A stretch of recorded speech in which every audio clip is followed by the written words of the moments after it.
Hello guys, ഇന്നത്തെ വീഡിയോയിൽ ഞാൻ പറയാൻ പോകുന്നത് how I got 79 marks out of 80 for +1 biology, അതും ടെക്സ്റ്റ് ബുക്ക് കൈകൊണ്ട് തൊടാണ്ട്.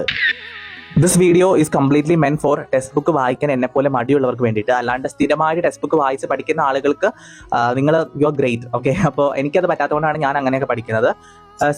നിങ്ങൾക്ക് ഇപ്പോൾ ഫസ്റ്റ് കാര്യം നിങ്ങൾ ശ്രദ്ധിക്കേണ്ടത് എന്താണെന്ന് പറഞ്ഞാൽ കൺസെപ്റ്റ് ഓവർ റീഡിങ്. അതായത് നമ്മൾ വെറുതെ പുസ്തകം വായിച്ച് സമയം കളയുന്നതിനേക്കാൾ എന്തുകൊണ്ടും നല്ലത് വൺസ് നിങ്ങളിപ്പോൾ എല്ലാ ചാപ്റ്റേഴ്സിൻ്റെയും കോൺസെപ്റ്റ് നിങ്ങൾക്ക് അറിയാമെങ്കിൽ അത് വളരെ നല്ലതായിരിക്കും.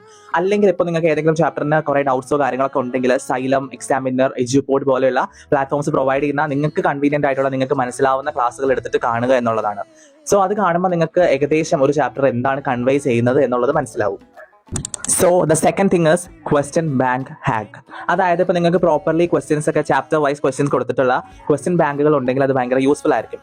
മിക്കവർക്കും ചിലപ്പോൾ അത് ഉണ്ടാവണം എന്ന നിർബന്ധമില്ല. അപ്പം നിങ്ങൾക്ക് ഞാൻ ആദ്യം പറഞ്ഞ പോലെ ഏതെങ്കിലും സൈലം, എക്സാമിനർ, റിപ്പോർട്ടിലൊക്കെ ക്വസ്റ്റ്യൻസ് ഡിസ്കസ് ചെയ്യുന്ന ക്ലാസ്സുകൾ കാണാം. അല്ലെങ്കിൽ HSS ലൈവിൽ പോയി കഴിഞ്ഞിട്ട് നിങ്ങൾക്ക് previous year questions with solutions നോക്കിക്കഴിഞ്ഞാൽ 2008 മുതൽ ഈ കഴിഞ്ഞ 2025 എക്സാം വരെയുള്ള എല്ലാ ക്വസ്റ്റ്യൻസും അലോങ് വിത്ത് ആൻസേഴ്സ് കിട്ടുന്നതായിരിക്കും.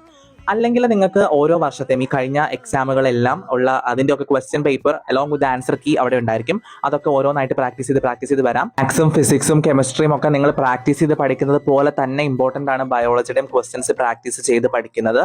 കാരണം ഇതിൽ കൂടുതൽ 2008 മുതൽ 2025 വരെ ചോദിച്ചതിൽ അപ്പുറമായിട്ട് ഒന്നും ഈ ടോപ്പിക്കുകളിൽ നിന്നൊന്നും ചോദിക്കാൻ സാധ്യതയില്ല.